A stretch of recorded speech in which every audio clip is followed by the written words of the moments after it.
From a golf exhibit to an exhibit honoring the godfather of soul, whether you've lived here for years or you're visiting during tournament week, the Augusta Museum of History has something for everyone to enjoy. That's right, and here to share more about what the museum has to offer and its upcoming events is Education Manager Crystal Lyon. Welcome back. Hey, how y'all doing? Absolutely good. Yep. For the most part. That's right. Yeah.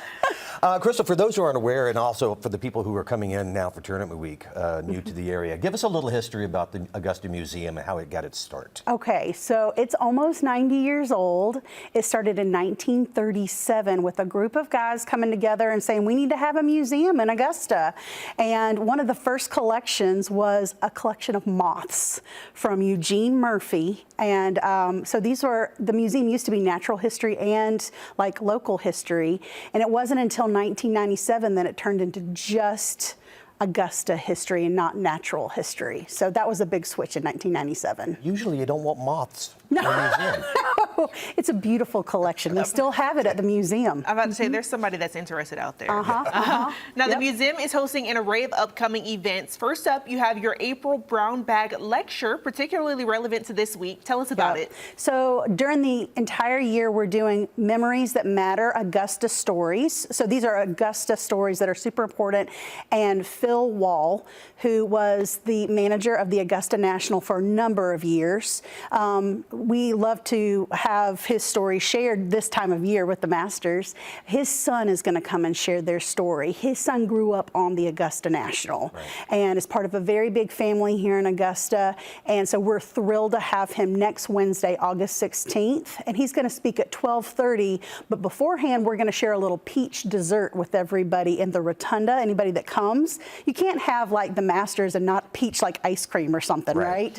So we're going to share a little peach dessert with everyone. And it's a great time just to get together and tell our own stories. Yep, it's great. Now, for those who want to dive a little deeper into the city's golf history after the lecture, what can they see in the golf exhibit at the museum? So that's a wonderful question. We have a couple of galleries. We have two whole galleries dedicated to the evolution of golf as a sport, why Augusta is such a magnet for golf, because it was, you know, like a lot of folks were coming here as little snowbirds, you know, and so they were playing golf here in the winter time.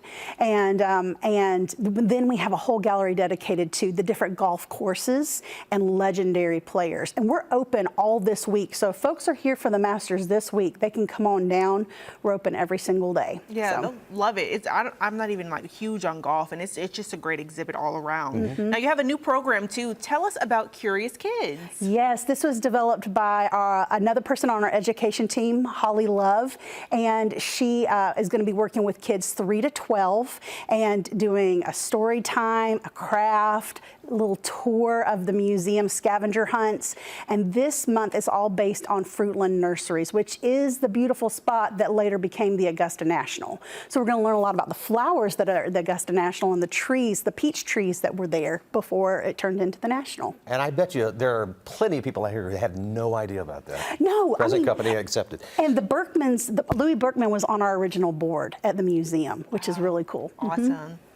Now, if people are interested in visiting, where can they go to get some more information on all of this? Yeah, the Augusta Museum. You can find us online at augustamuseum.org.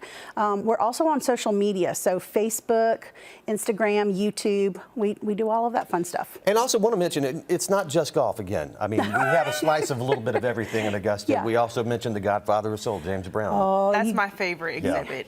There are actual like outfits that he wore where you can see the knees are worn out from him falling to the stage, and the cape man would come and Danny Ray would pick him right back up. That's right, and we have one of his capes too, so you've got to come and see the Godfather of Soul exhibit. It's great. All right, great. AugustaMuseum.org is where you want to get all of the information on this, and again, open all week long for patrons to come by and check out all of the exhibits. And don't forget that Brown Bag Lecture next Wednesday.